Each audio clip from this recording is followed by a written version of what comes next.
आले. हाँ. मंगळवारच्या दिवशी या बहिणीची मूठ लागली होती. हाँ. या त्रासासाठी बुधवारचे दिवस तुम्हाला भेटण्याकरिता आले. हाँ. या बहिणीसाठी तुम्ही प्रार्थना केली. हाँ. त्यांच्याला प्रवेश स्पर्श झाला. हाँ. परंतु ही बहीण घरी गेल्यावर पुन्हा त्रास होईल. हाँ. या बहिणीने केंद्रामध्ये फोन लावला. हाँ. फोनवरून प्रार्थना केली. हाँ.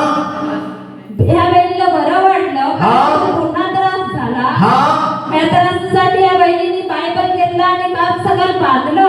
हाँ. त्यांच्याला प्रवेशचा स्पर्श झाला. हाँ. ही बहीण आता पूर्णपणे बरी आहे. Praise the Lord. तुझ्या खुशीमध्ये मूठ लागली होती. कोणत्या खुशीमध्ये? उजव्या बाजूने.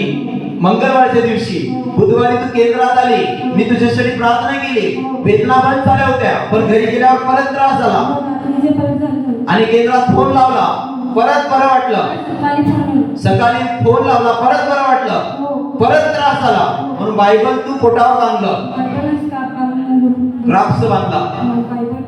तेच ना, बायबल आणि क्राफ्ट बांधला. त्याच क्षणी तुझ्या पोटात वेदना निघून गेल्या. का निघाला? देवाच्या सामर्थ्य वचनाला सैतान घाबरतो.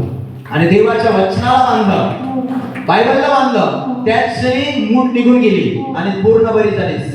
आता बरं होऊन किती दिवस झाले? 4 दिवस झाले. काही त्रास नाहीये. कोणा तुला बरं केलं? प्रभू येशूने या मुलीला बरं केलं. जोराने टाळी मारून प्रभूला